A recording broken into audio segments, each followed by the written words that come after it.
All right, class is in session. Today's topic, the Salem witch trials. Now, there were actually two sets of trials, so I'll tell you about both. First off, the first Salem witch trial started in January of 1692 and ended in May of the same year. During this time, several young women began having fits, screaming, crying, contorting themselves into strange shapes, and even foaming at the mouth. And they all lived in the same small town in Massachusetts. Now, these fits would come and go, but when they came, they were intense, and the townspeople believed that these girls were bewitched. So they brought in a man named John Hale, who was an ever-drunk preacher, to help them figure out who did this to these girls. And he, along with a group of men, began to interrogate them. They wanted to know who cursed them, who put a curse on them, and the girls would always say the same thing. They said that three women, Sarah Good, Sarah Osborne, and Rebecca Nurse, they cursed them.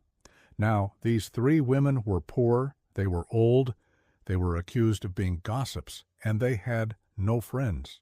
So the townspeople were like, yeah, these three women, they seem a little witchy. So they arrested them. Then they brought them to court.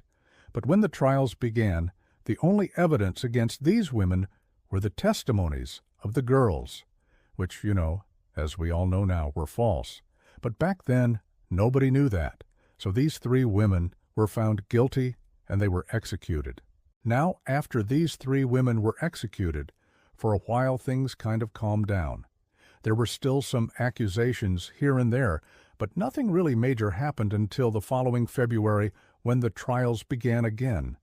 This time around, people were more cautious because they knew that the first set of trials resulted in innocent people being killed. So they tried to make sure that this didn't happen again.